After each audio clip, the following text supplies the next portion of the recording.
I'm Commander Shepard, and VGS is my favorite show on the Citadel. This is Three Dog. How can I help?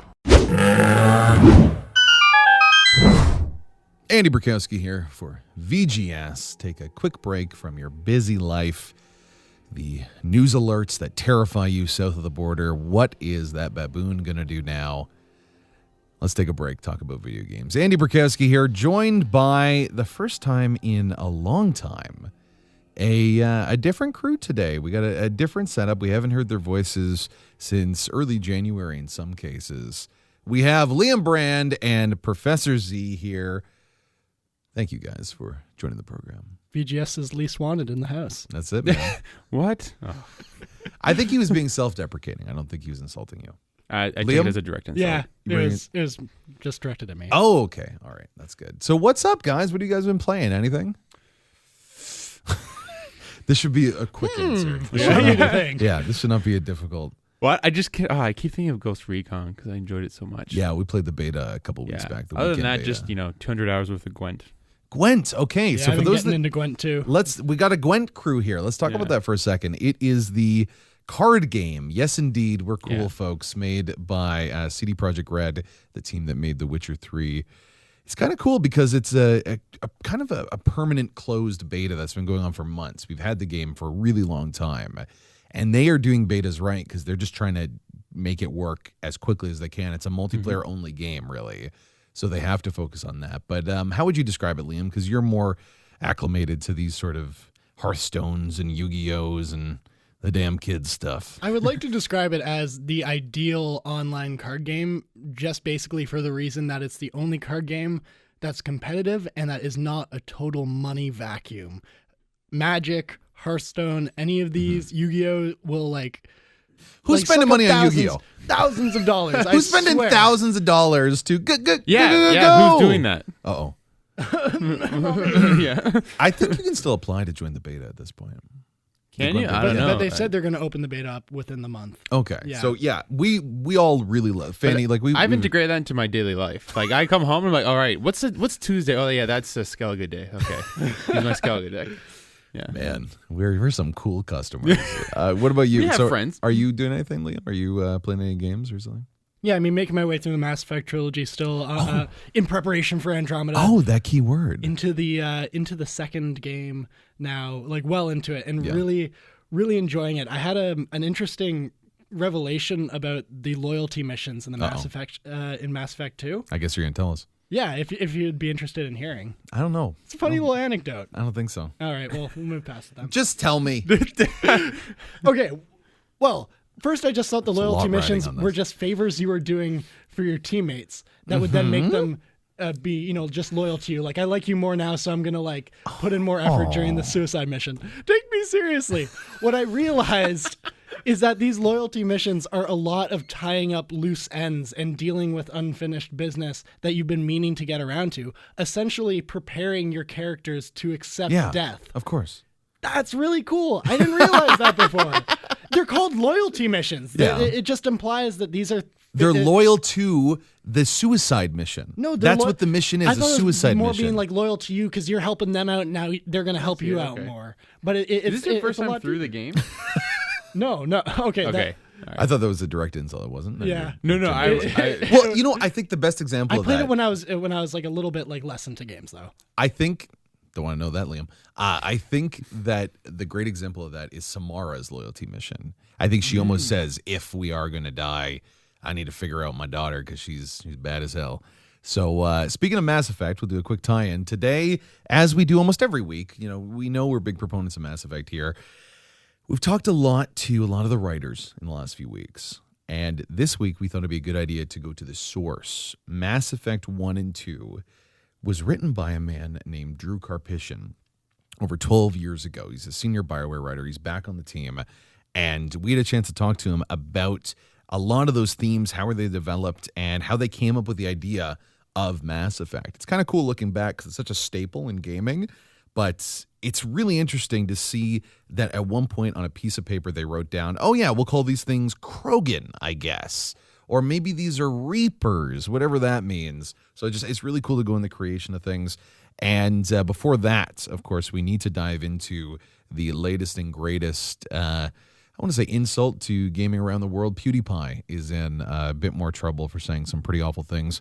And we're going to examine that, see if it's worth your time to care about. But first, we need to get you up to date what's going around in the world of gaming. What's new, pussycat? Whoa, whoa, whoa. What's new, pussycat? Whoa, whoa, whoa, whoa. Tom Jones here to stay. If you're watching this online, Liam Brand just made an amazing animation for this. So check us out, Video Game Sophistry on YouTube. That was a whole day of work right there. Yeah. So if it's not good, then you know he's a poor worker. This is the segment where we talk about games that are coming out in the next 7 days. So the big games you need to pick up. All right, calm down, Tom. And the stuff you got to check out. I think number one for a lot of people, Halo Wars 2. Now, Mr. Fanny, you don't care about Halo. It's not really, it doesn't matter. I like cool things. Well, this is about to get cooler because Halo Wars 2 is made in part by Creative Assembly. Is it? Oh. Yeah, they had My a ears lot. just perked. They had a lot to the Total War folks. They had a lot to do with the development of this title. It's still very See, that might make me want to try it. It's not like Total War though. It's more StarCraft. I rescind my enthusiasm. It's more StarCraft. It's much more making units quickly and fighting quickly. And yeah, my mind can't handle that. No, yeah. I played a little bit of is it. it Looks- I think at a snail's pace. Yeah. Professor Zach. I like to take my time with it.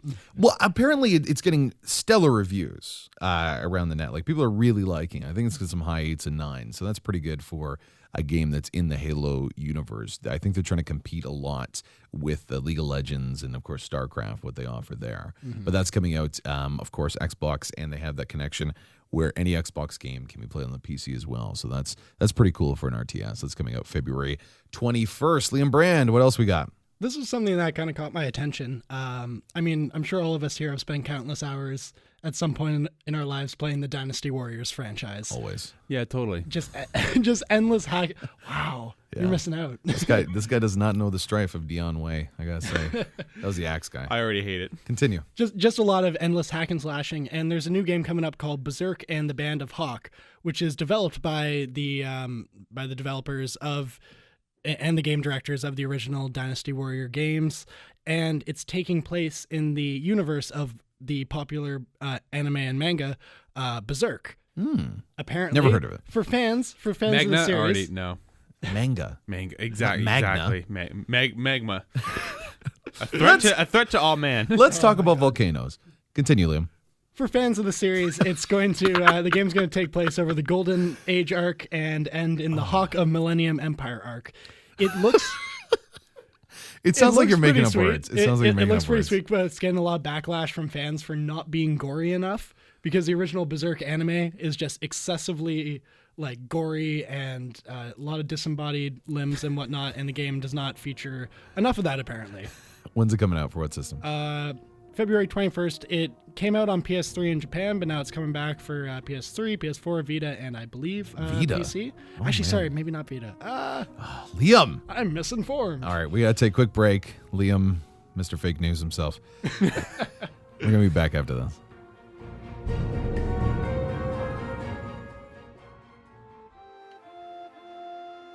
This is from the new soundtrack for Horizon Zero Dawn, guys. Ooh. VGS here, Andy Burkowski, and I've had a chance to play perhaps one of the best games of the year, most anticipated at the very least. Horizon Zero Dawn. Reviews are going to be coming out this week, and it shows that Sony really believes in the product because the reviews are coming out maybe almost 2 weeks before the release of the game, and they sent out review copies, I think, 3 to 4 weeks beforehand.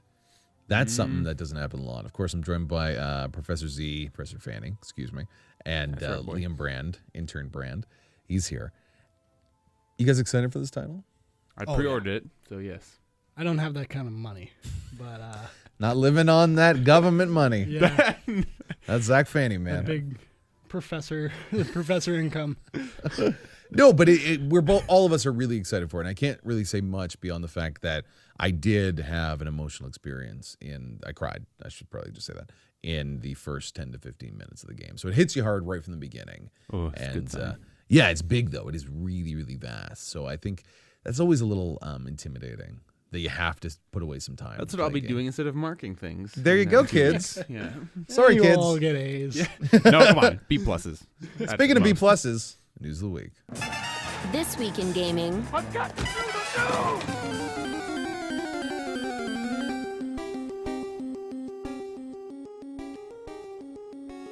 Unfortunately, this week, we have to talk about something that isn't really gaming related. PewDiePie, the most subscribed man in the world of YouTube, is in some pretty big trouble. An investigation from the Wall Street Journal found that the man behind this massive multi-million-dollar corporation isn't beyond doing something that's a little anti-Semitic. Now, as a warning, there are some words going to be used next that might be considered offensive, but it is very specific to what this individual did. Professor Fanny, what did PewDiePie do? So basically, he's engaging in anti-Semitic shock humor, where he's doing some kind of really crude things like going on Fiverr and paying, people without a lot of money, a couple of bucks to hold up signs that say things like, death to all Jews, just for the purpose of people that shocking weren't people. aware of it either. I think. Yeah, It looked like they're from a different country. Yeah. They weren't aware of what the English sign actually said. And he's kind of has had some videos where he's referencing like the Hitler Youth and like all in the guise of just kidding, but kind of making light of the Holocaust and kind of appropriating and using Nazi imagery in a way that is really questionable. And for people that aren't familiar with this person about why this really matters, it turns out that the things you do on YouTube kind of matter if you are the face of a multi-million-dollar corporation. Disney-owned Maker Studios, a major multi-channel YouTube network, severed ties with PewDiePie. It is a huge deal that he was supposed to be in making new content. And worse than that, YouTube itself, that has profited probably tens of millions of dollars from this man, canceled the second season of his reality show and moved him away from the preferred advertising program, which is a hard step against him. That's a big deal. The last one might be the most egregious of any, because not only did he lose all of these promotions, but he is no longer being really supported by the service that he has made so much money for. And this has kind of made the video game community go up in arms. Some people defending the rights of free speech, some people trying to defend video games in some way. It's bled into the mainstream a little bit. Liam Brand, you are the youth in this room, which is to say something. Have you heard people in the social circles of gaming talking about this? Oh, yeah, absolutely. And for the most part, in the more mature social circles, I think there's a lot of people saying he's getting what he deserves. And I agree with that. He's dealing, like, the consequences are absolutely appropriate for his actions. I think he's being, kind of condemned as like an anti-Semitic criminal for his just That's what Professor Fanny said. Dumb and outrageous Quoted. jokes. Not necessarily by you, but like even for a lot of the people going off of the Wall Street Journal are condemning him in these grand ways that I don't necessarily agree with. Yeah. But at the same time, I would never excuse what he's done, and I would. And I absolutely stand behind these consequences. Okay. There is, apparently he thinks that's okay. There is at least some faction out there in the video game community that believe they need to defend PewDiePie as sort of a representative for what their culture means. It has clearly influenced the election down south, the idea that we can never be censored and that political correctness is one of the worst evils of all time. Not something that we, okay, relax there, Fanny. Not something that we all agree with, but there are a lot of people, and especially gamers. That's the thing that's most shocking to me, or maybe not shocking, but distressing, that it seems people that really enjoy video games are the first to fight against anything to do with political correctness. They're the ones screaming about free speech, free speech. Professor, is this a case of free speech? Has PewDiePie, with these sanctions, been given a form of censorship? He's not been censored. And No? it's the same, like there's two misrecognitions happening here. One is the nature of the jokes where people are like, oh no, people don't understand jokes are satire. This isn't satire. This isn't using exaggeration or exacerbation to point out flaws within a system or a way of thinking at all. It's just simple shock humor, right? And by making light of these things, you're kind of appropriating imagery of the Holocaust and making light of these terrible things that affect people, which matters. And sorry. No. Well, I was just going to. It's absolutely true, but the other side of it is the idea that because he's on a platform like YouTube, that he maybe is not beholden to the same sort of mainstream values that other people should be. If it's just on YouTube, it's meant to be cutting edge. It's not meant to be. It's meant to be amateurish, so it shouldn't have the same repercussions. And that's the other misrecognition here. It's like, what does free speech actually mean? And this is not a free speech with PewDiePie and Milo and Ann Coulter being kicked out of Carlton or wherever the other year. These aren't free speech or censorship issues, because while they are entitled to free speech, it's not some egalitarian principle where every view now has to be given equal weighting. Some ideas are terrible and some are not. And if these terrible ideas are going to affect people and like result in your private contracts being revoked and companies disowning you, that's a valid consequence. No one's keeping him from saying or doing these things. It's bizarre to think that people believe in a world where you can say anything you want and not have to suffer any sort of consequences. It's interesting, again, to see where this will go. I think the most shocking thing for me is that a multimillionaire is paying poor people to say something terrible, and then we're all supposed to laugh at it. I don't care about free speech. I am more disgusted by this classism. Let's talk about Mass Effect. We're coming in after the break and going to discuss a new combat video about Mass Effect Andromeda, and of course, our big talk with Drew Karpyshyn after this.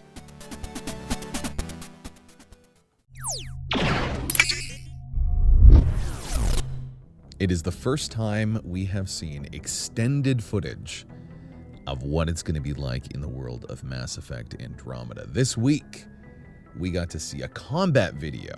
It's about 5 or 6 minutes long, and it goes over exactly what the fighting will be like. We've heard about characters, we've heard about the overarching plot.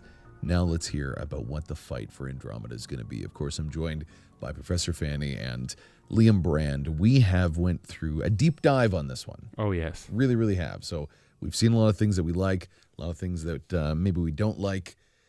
Let's begin. Right off the bat, when you're into this video, the first thing that you notice, Zach Fanny, what's the biggest thing? Like, it's a 5-minute video, overall takeaway, I guess.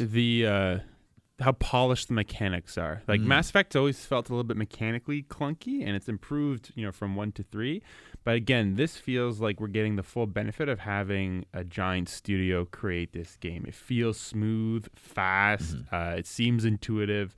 I'm excited to dive into the action with these kinds of capabilities. Liam Brand, you got to see the video too. You're playing through the Mass Effect franchise right now. What's your overall takeaway? We are going to do a deep dive, but what's your overall takeaway? Dramatic changing, just the dynamic of combat. It looks entirely different than anything you'd be used to. You're way less grounded. You're way less restricted. You're basically an ultimate power being, and it's kind of cool, but it's also a little bit concerning for me. I am on the opposite side of this. I am not very happy about this bouncing fairy that we are now, a fairy in the traditional sense, of the writers, of the protagonist, of how the combat looks. Right off the bat, you look at the UI, first thing that I notice is the combat wheel is gone. For those that don't remember, in the first Mass Effect games, you press the button, it would pause combat, and in there, you could change weapons, you could use your different powers, and you could select where your squad mates go and the powers they use. Bioware has said that there are going to be some squad commands. How they're implemented isn't exactly clear yet, but it is not the same of what we've seen before. I really, really like that. I know a lot of other people didn't, but I love the idea of taking every fight strategically and really trying to overcome what was there. This kind of seems like what Liam said. You're one super soldier flying around trying to dart like a little wasp at your enemy, as opposed to two teams trying to eliminate something. Very infamous Second Son. Yeah. See, I didn't really like the combat wheel in the original game.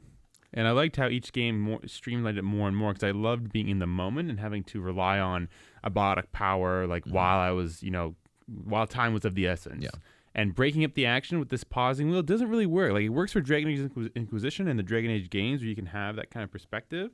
But with Mass Effect, it seemed always like it had its feet in both camps. And taking away the combat wheel, I think, is at least moving it into one direction as opposed to keeping it in both. And from the video, you can use powers, though. They're grafted onto the they're grafted onto the bumpers. And so you press one for one, the other one for the other one, and then both at the same time. Yeah. For And those are three powers that you could have. One of the probably the biggest differences that we see are the jump jets. You are boosting side to side. You fly up in the air, and you can even levitate in that position and then shoot from there. Liam, you said it's very much like an Infamous game. Yeah, absolutely. And especially in the sense that it's very even in Second Son, if you recall, you can switch between the different powers that you possessed in an instant, and it would give you a new skill set. So I think it's even kind of like that in that sense, but especially in the way that you're constantly darting around and teleporting everywhere. There's a lot of verticality to it almost, but I really did enjoy the grounded feeling of the past two games. So it's going to be something to at least get used to. I didn't like that. I felt like gravity was higher and in the Mass Effect games. You can't really hop. You can only jump over barriers. I like that they're going to kind of improve the level design where you can actually not fight in hallways and jump up and move around in whatever way you see fit. Let's learn more about the weapons. In Mass Effect Andromeda, there are 4 categories of guns: pistols, shotguns, and sniper and assault rifles, plus a range of melee weapons for up-close combat. All guns are available to every player. There are no class restrictions. So that's huge right away. All guns, all players.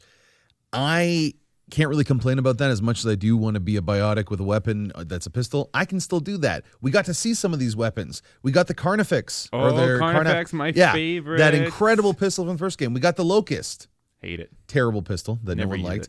Liam Brand, you get an Asari sword. Yes. So that is a huge change. Before it was just a biotic punch that you could kind of poke at things and see what happened. Now there's real weapons. We have Asari swords. We have new Angara weapons, which is the new species, and a Krogan battle hammer. There seems to be only one little animation you do with it, though. Liam Brand, I know that stuck in your craw a little bit. I know, especially because I've just been playing like a little bit of For Honor, a little bit of Neo. I want some of that sword play, some of that combo action, but instead it's a lot of just the hold down a button for a big slash, and that's all you get. I do know, Fanny, you were talking about how in the original games you were just waiting to level up to get that extra gun because of how you wanted to play. I love this because I always had in my head when I was playing a Mass Effect game that I want to be like the adept biotic sniper, like infiltrate far range, and you have to wait, to upgrade to get that secondary weapon halfway through the game, and now I can start with that and really start customizing my loadouts right from the get-go. So I'm really happy with this.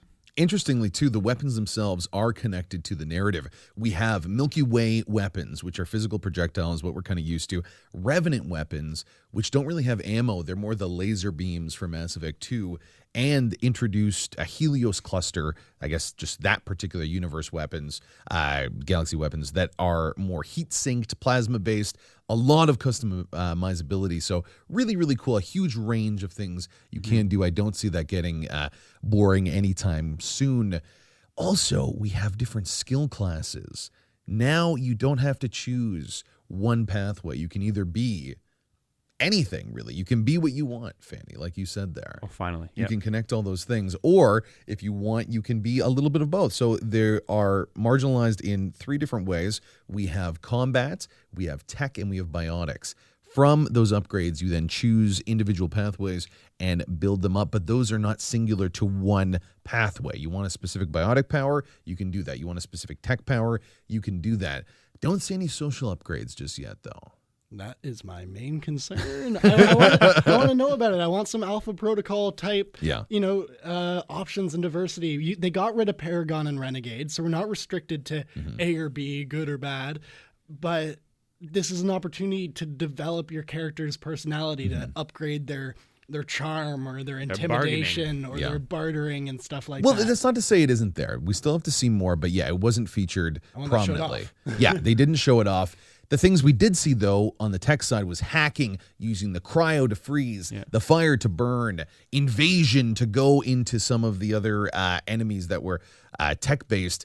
The biotics, though, That's what really shines. So we got all the old favorites back, but it seems like with a lot of the powers, they've multiplied by a factor of 2, or at least like 1.5 times. Like there's a cluster of other powers that you can get, like backlash. And isn't that a bit of an issue though? Because think about how you used to play the game. You had maybe singularity or throw or something like that. And now that you only have 3 power buttons to That's use, what I was gonna say, what do you think? It's going to be tough. Like I think you're going to have to make the choices that you made in the other games, where you're thinking, okay, what do I really want to do? Like the singularity warp combo to make it explode and really stick to that, or the throw pull combo, or backlash and shockwave, or whatever. But I think that's good. Like it's good to have these choices before you, and then figure out, okay, how do I want to streamline my upgrades?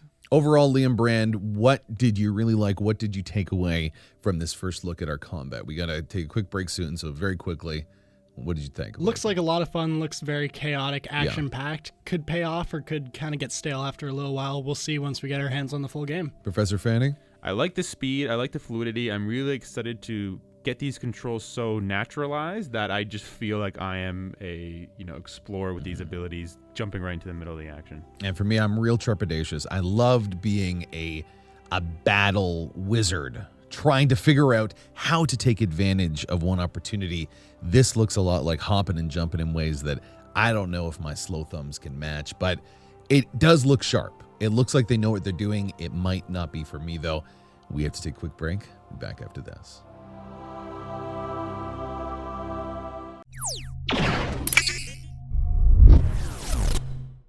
The last few weeks here on VGS, we have had a great opportunity to talk with people that have been involved in the Mass Effect franchise, whether it's continuing the stories in Mass Effect 2 or 3, or really being involved in the final word that we heard from Mass Effect with the Citadel DLC.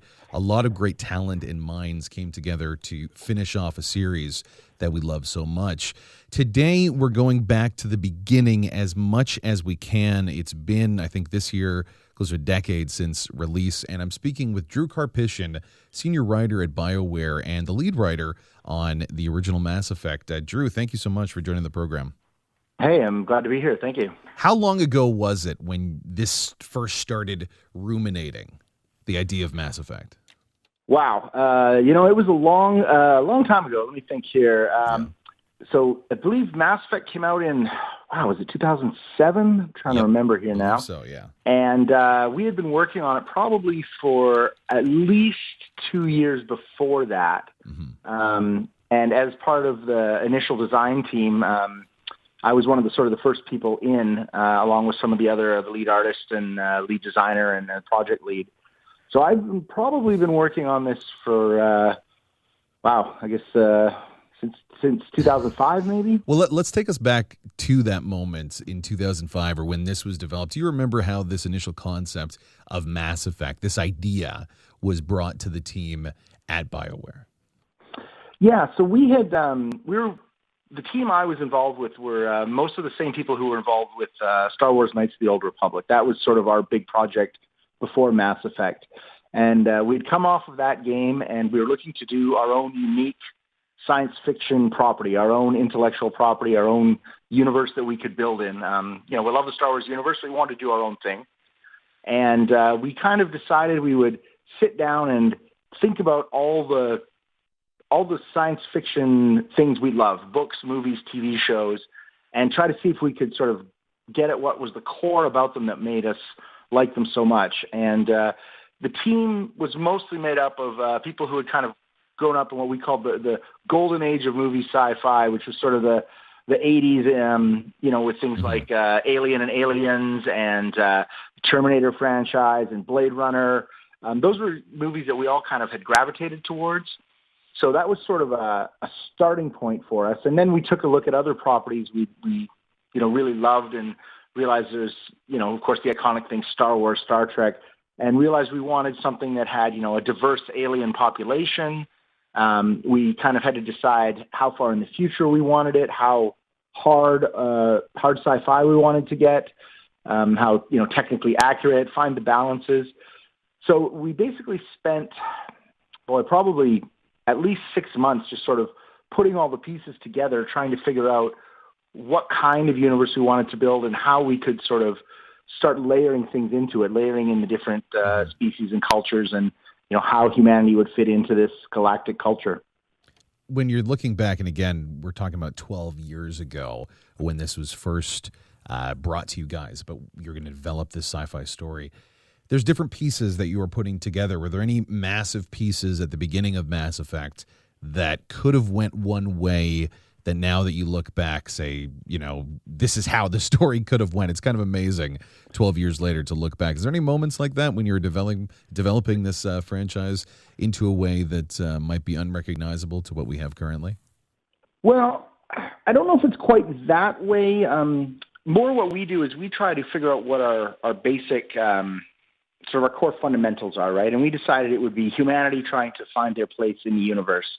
What surprised us was sort of the things that became popular as the series grew and as the games progressed. For example, the Cerberus and the Elusive Man, we, in the initial game, thought they would just be a very small sort of little side quest that people could run across. They weren't really a big part of the intellectual property. They weren't really tied into the core story in any way. And people just kind of reacted to them.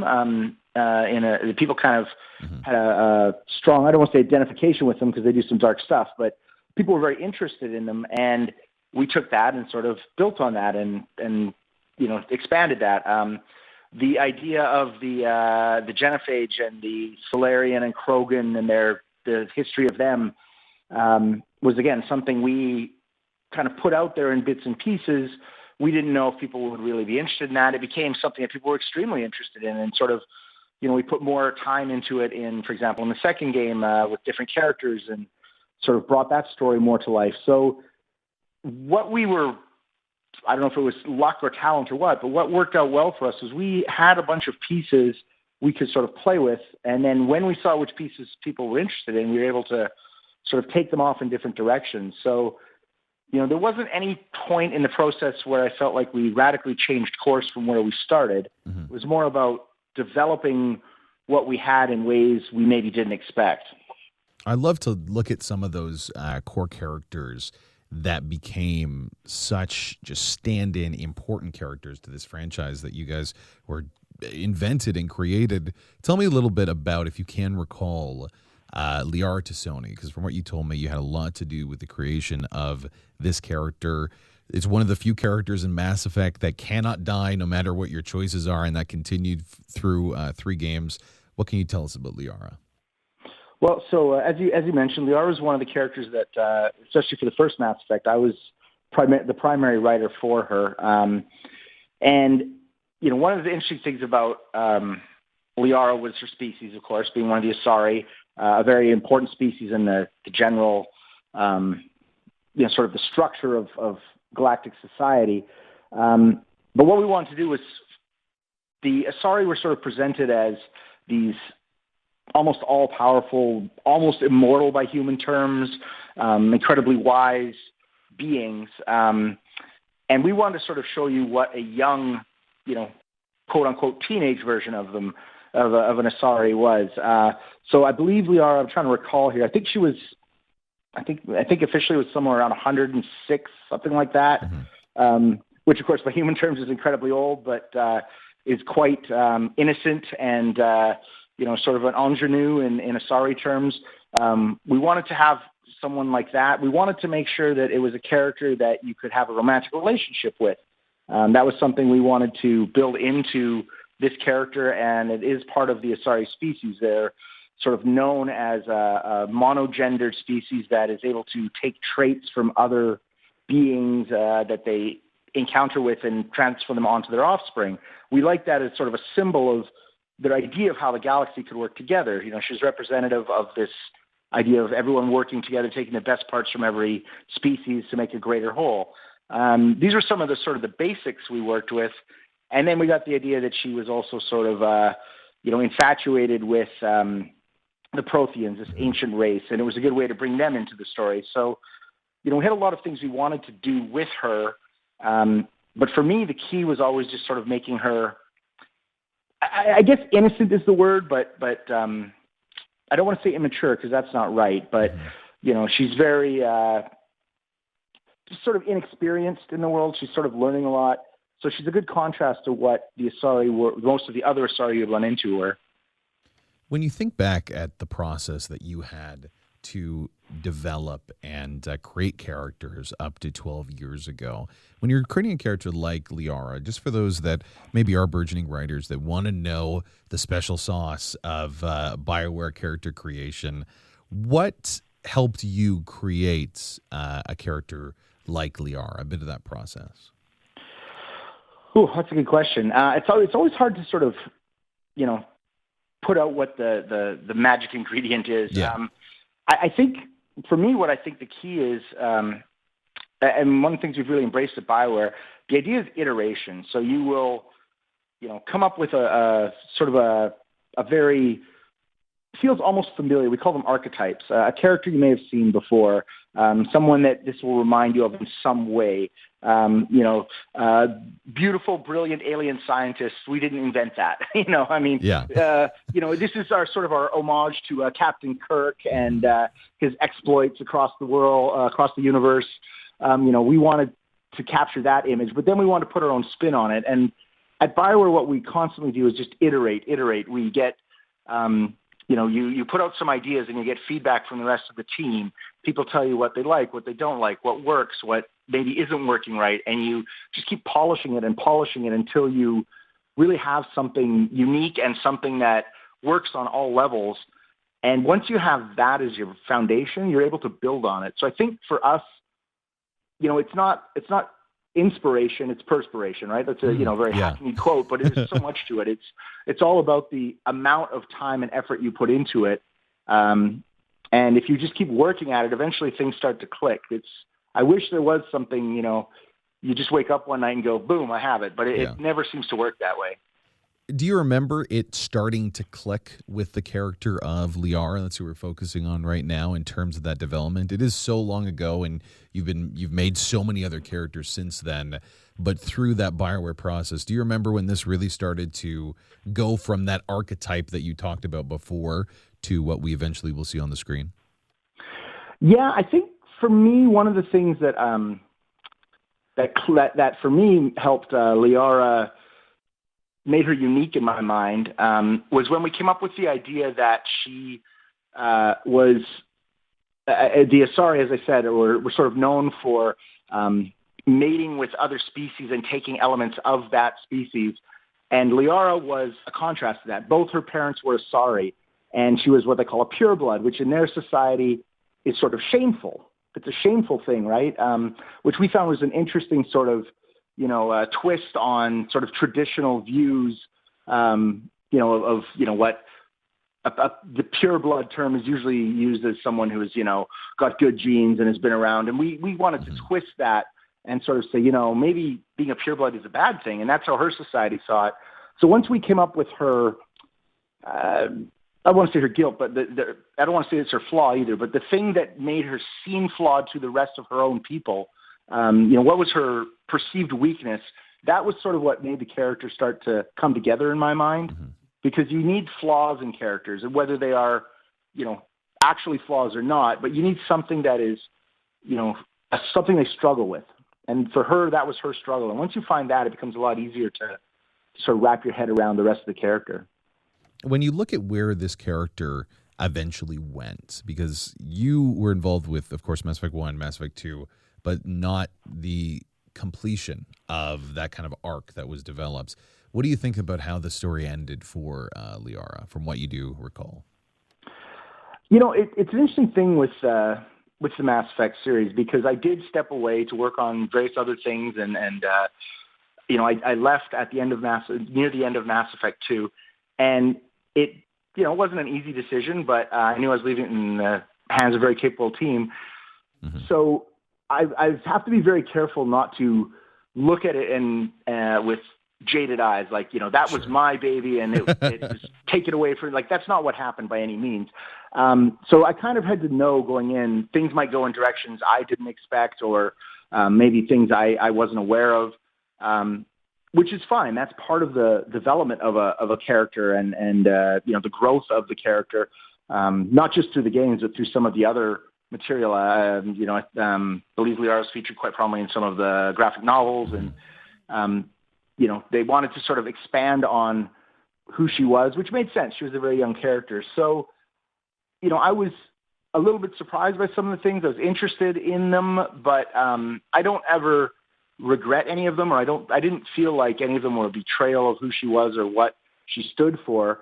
But a lot of that is because I trusted the people, that when I left the project, these were people I'd worked with, and I knew they would, have the best interests of Mass Effect and of her character at heart. And whatever they did, even if it wasn't what I was going to do, would be something that I felt lived up to the quality we had established. And I believe they did that. As a creator, you always look at something you didn't do. Well, as a creator, I always look at things I was not involved in and think, how would I have done it? Would I have done it differently? And, your own prejudices and preferences always come in. But, I have no complaints about what they did.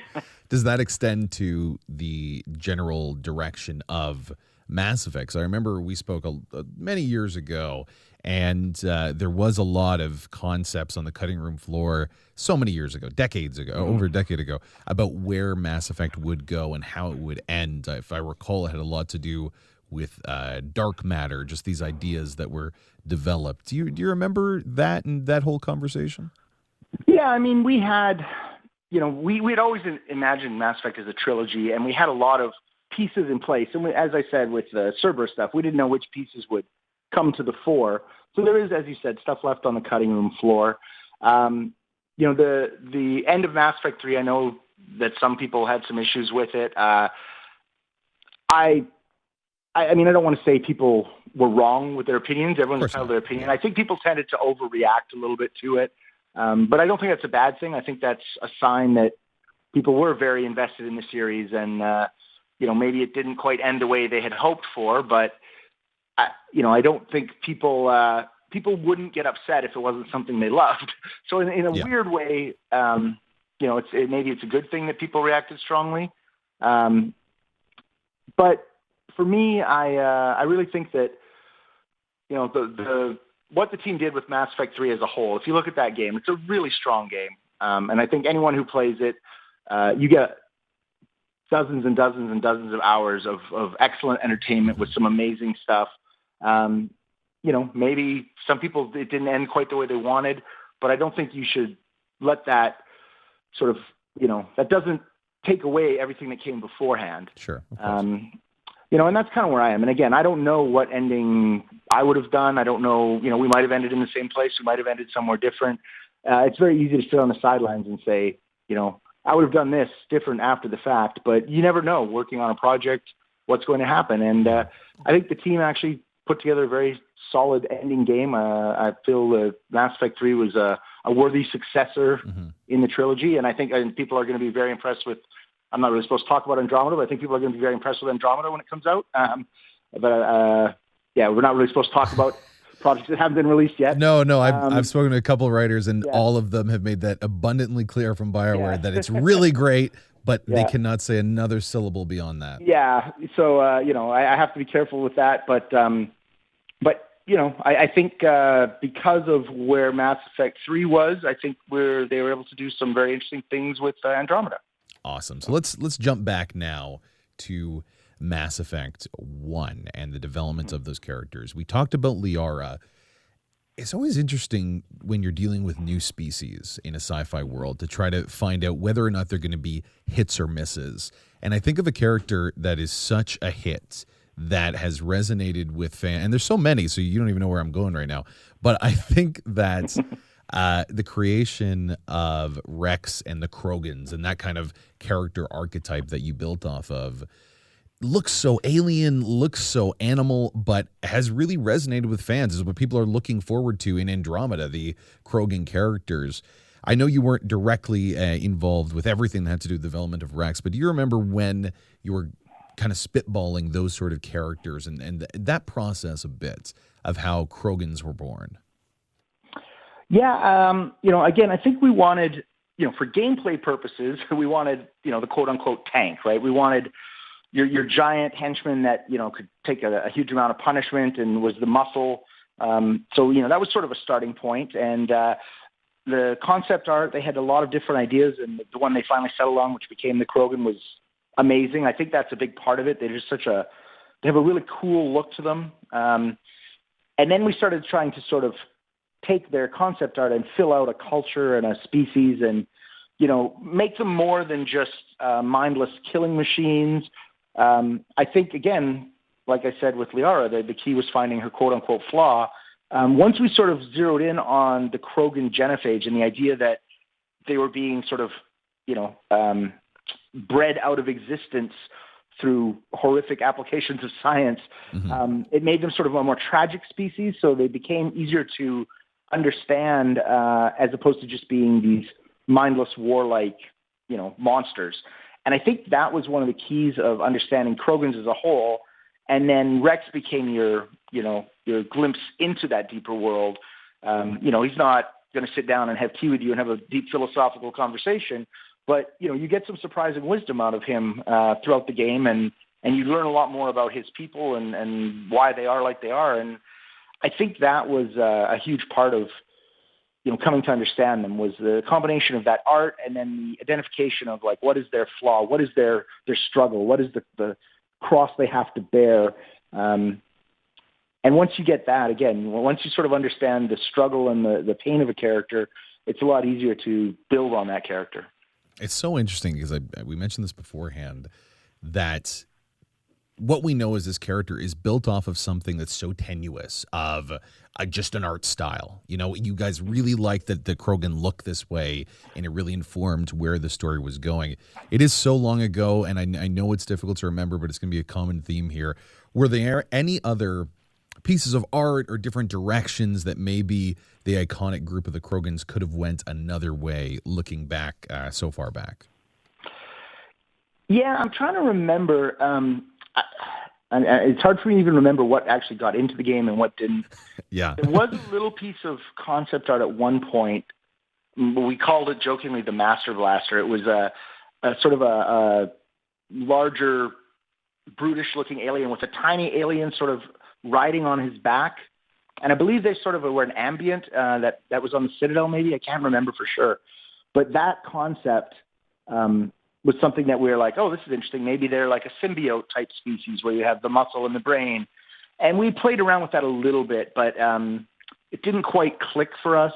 And then there were some other logistical issues. It would have been difficult for animation and things like that. But we could have overcome those if we thought it was worth it. It didn't quite click for us. So that was about the only one that I could remember. Some of them we had early on were a little too human. And I'm not even sure. I believe maybe one of the early concepts got modified into what eventually became the Batarians. I can see that, yeah.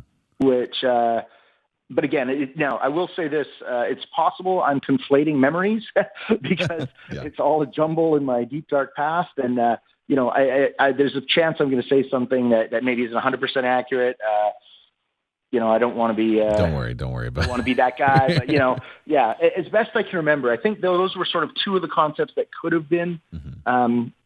But based on the fan reaction and what happened, I think we ended up making the right choice. Yeah, no, absolutely. People going crazy for the Krogans, specifically Rex. A lot of love for Rex throughout all of the three games.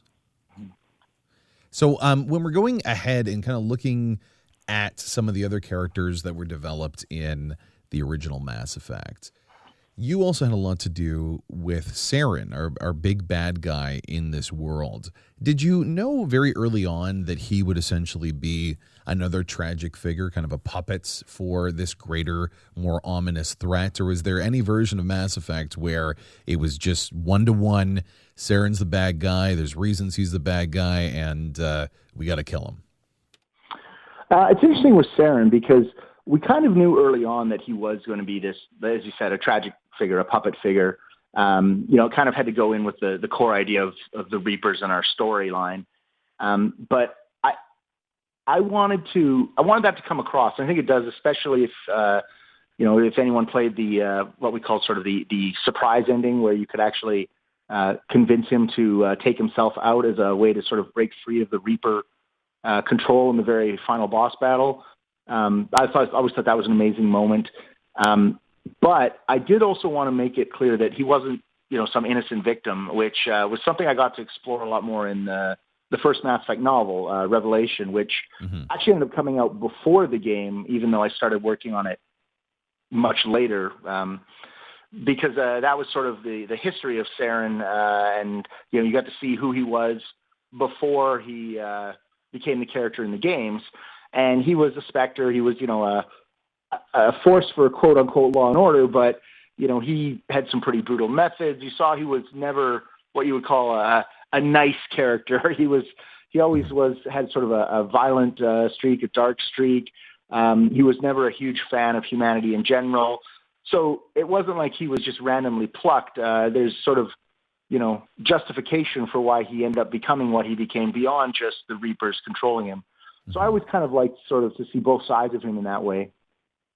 It was and I guess at that point in time, we have to remember what Bioware did in their games of that big turnaround, whether it is Knights of the Old Republic with Revan or Jade Empire nearly at the very end that you realize what the true story is there. Saren had that similar, really surprising revelation close to that.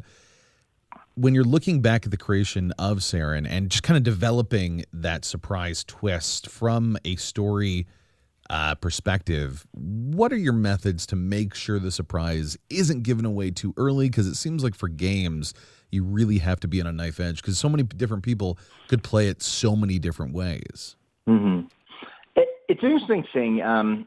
Bioware has kind of been known for our quote-unquote twists, right? And I think it's a dangerous thing to be known for. I think a story has to be able to stand on its own, and the twist has to be part of the story, not the basis of the story. So we always have to be conscious of that, first of all. The other thing, though, that I find is, like Knights of the Old Republic, for example, a lot of people have said to me, nowadays, I think, so it's been out for so long that most people do know the twist, but people had said to me, playing it, I figured out the twist 2 hours in.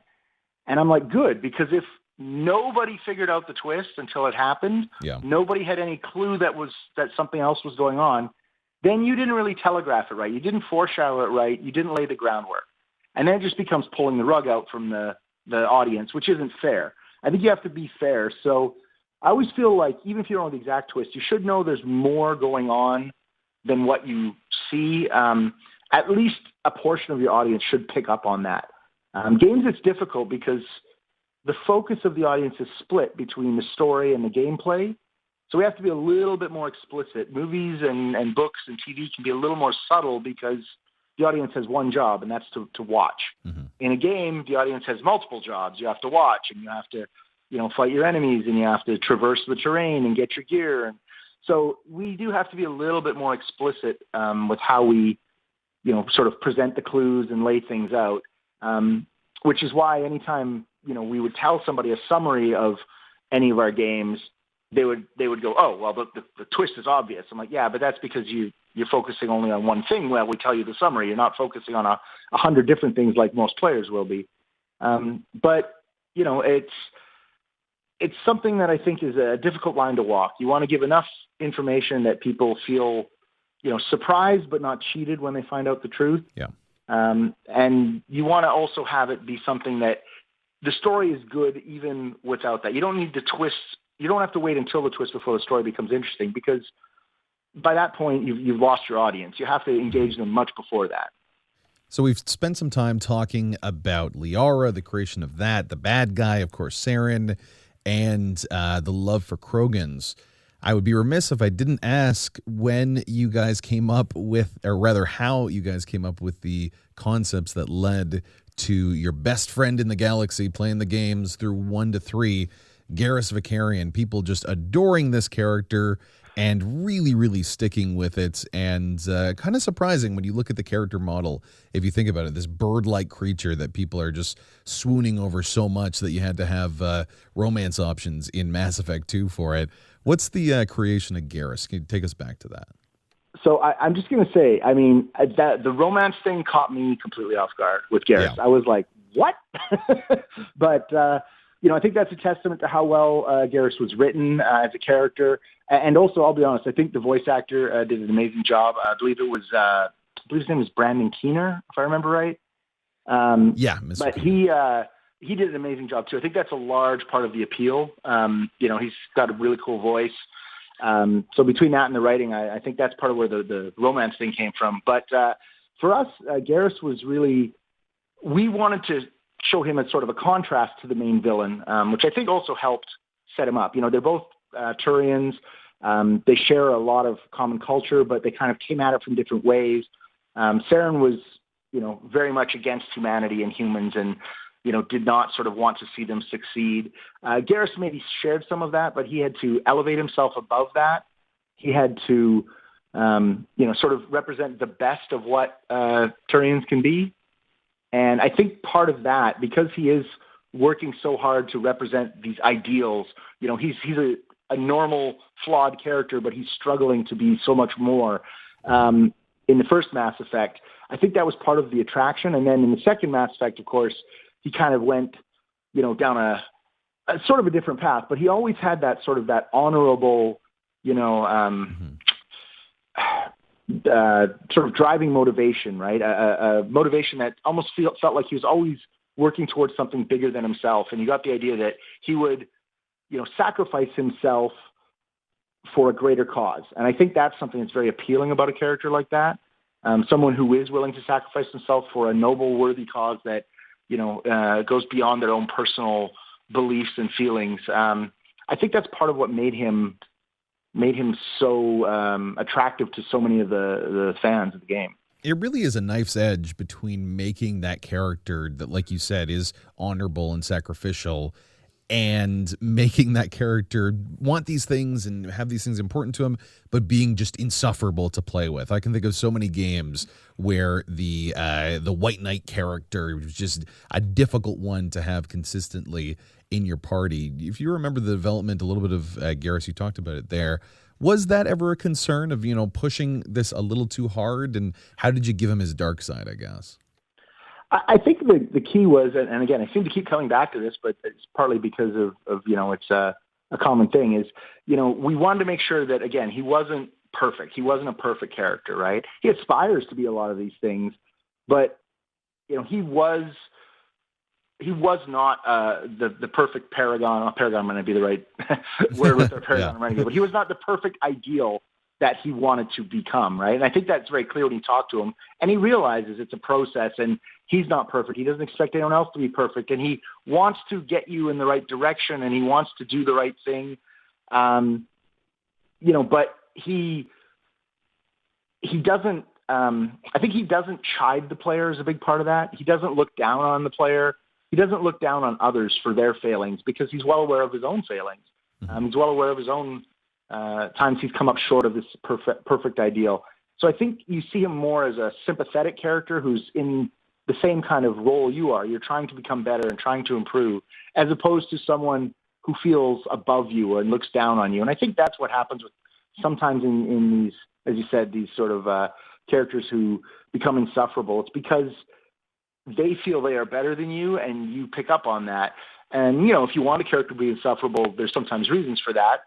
We did not want him to be that way, so we were trying to make sure he never felt like that. Even when he would sort of maybe tell you, well, here's the rules of what we should do.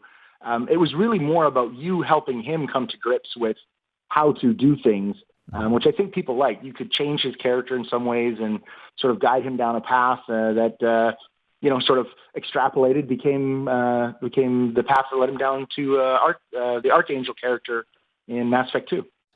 Andy Burkowski here for VGS, speaking with Drew Karpyshyn, the Bioware writer, the lead writer on Mass Effect 1, did a lot of work on Mass Effect 2, and is still working at Bioware. What are you doing right now at Bioware, Drew? So I'm working on an unannounced project at the moment. I'm not sure. And that's if that. there's plans.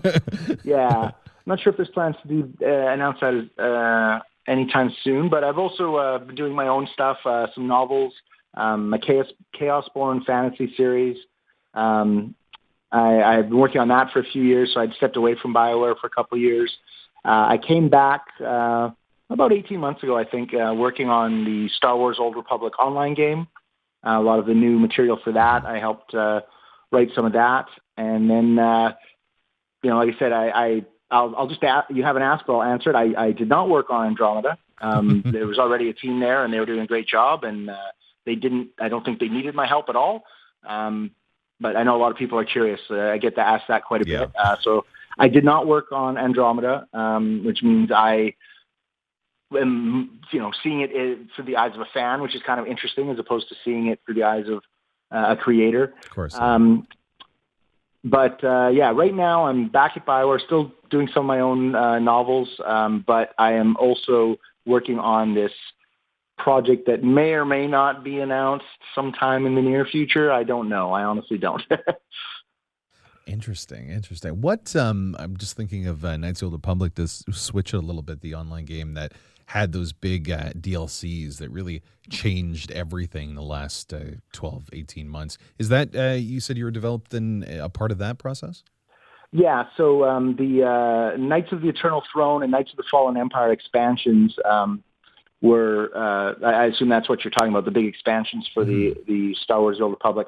I came on just the very tail end of the first expansion, Knights of the Fallen Empire, and then I was part of the writing team for Knights of the Eternal Throne, which came out, I'm trying to remember now, what was it, in 6 months ago maybe? Yeah, about that. It's fascinating to look at how, this is away from our Mass Effect talk, but how that game changed and advanced from such a strong start with the separate character stories that were, I think, a revelation, and maybe having a little bit of difficulty in the end game, and then changing it so dramatically to have some of the best Star Wars stories that we may have ever seen, with the main villain and the different choices that you had.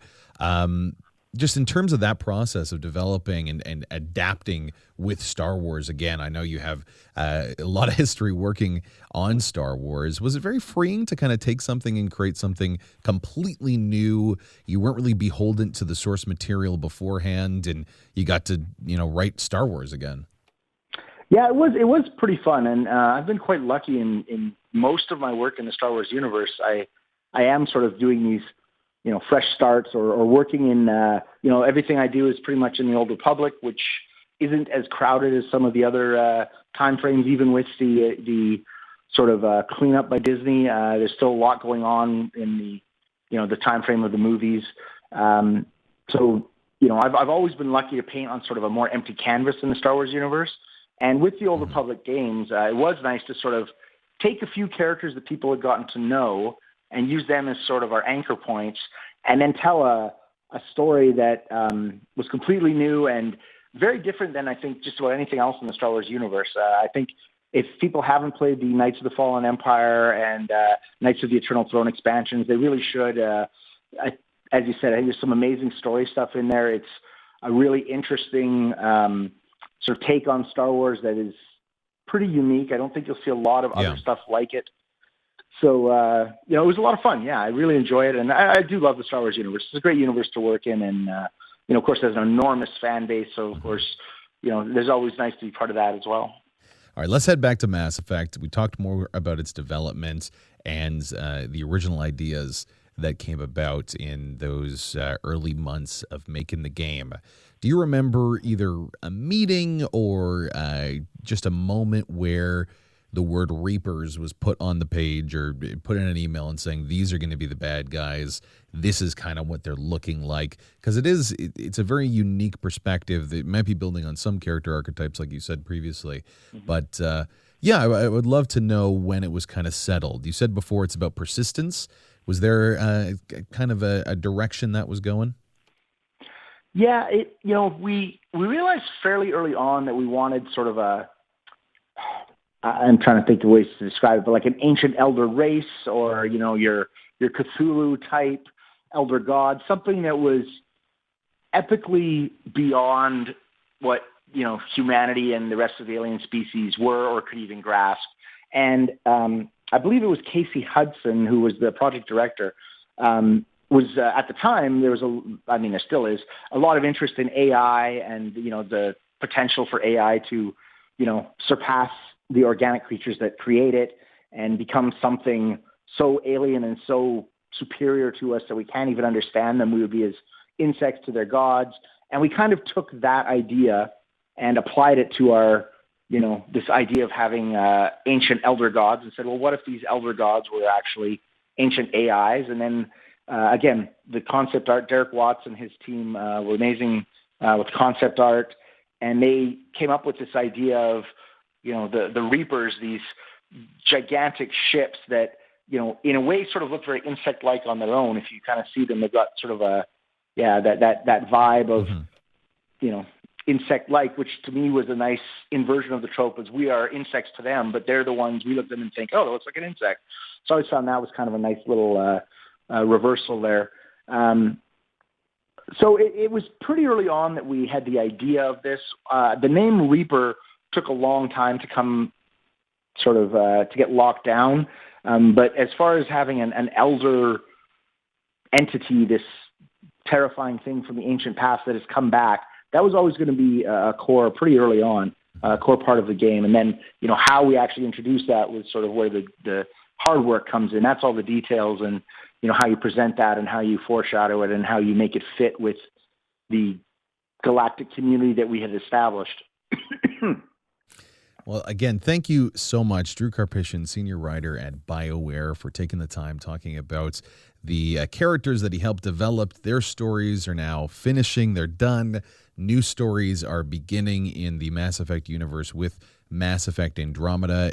It's been a theme throughout our conversations, but you're looking back 12 years into the past in a lot of cases. Is there anything that you really, now with hindsight, wanted to explore, really wanted to do in Mass Effect that at the time just wasn't available? The budget wasn't there, the opportunity wasn't there, but just a place where you really wanted the story to go. I'm trying to think, I don't recall anything. Now, part of that could be that, we had a lot of ideas, but once you grappled onto an idea and ran with it, it kind of pushes out those other ideas because all your focus is on what you're actually working on. I'm sure there were things that I was, I wish we would have a chance to do more of this or more of that. But one of the great things about Mass Effect was between the feedback from the fans and the amazing team that we had and new people coming onto the team for Mass Effect 2, we were able to just keep building outwards. We didn't have to keep turning in. We didn't have to recycle things. I felt like we were able to keep moving forward with new ideas and expanding on ideas that we liked. And, it never felt like a project where I was denied anything. It always felt like a project where we got to do all the fun things we wanted to do. Now, as I said, maybe that's just because, you spend years of your life focusing on something. That's what you remember. So maybe I only remember the parts we actually did. But I don't have any sort of haunting regrets that spring to mind. Excellent. Well, thank you so much for your time. If I do have one more quick moment with you, Andromeda is coming out this month. Everyone is incredibly excited about it. We get to be in the world of Mass Effect again. It's a very big deal for a lot of people that love gaming. What do you hope this game, because you're still a Bioware and you said you've seen a lot of it, you can't say anything else than that.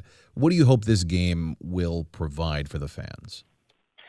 I think it's just, as you said, it's just a chance to return to Mass Effect, but in a new way. Again, we're exploring something that we haven't explored before. It's going to be that classic Bioware type story that people love from the previous trilogy, characters that people love, a chance to really throw yourself into this sci-fi universe and just, immerse yourself in it. And I think that's what fans want. They just want to be immersed in it. And I think that's what you're going to get. Big thanks again, Drew Karpyshyn, senior writer at Bioware. This is Andy Burkowski for VGS.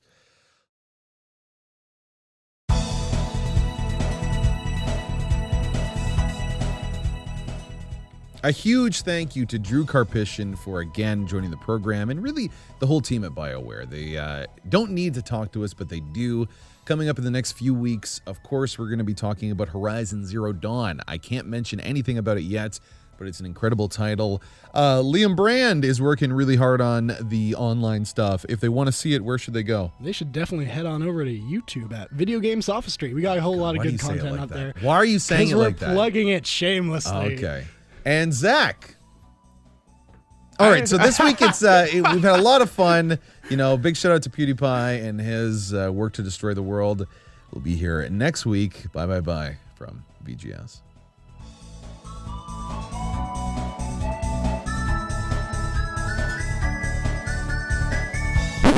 Without a doubt, the worst episode ever. Rest assured that I was on the internet within minutes, registering my disgust throughout the world.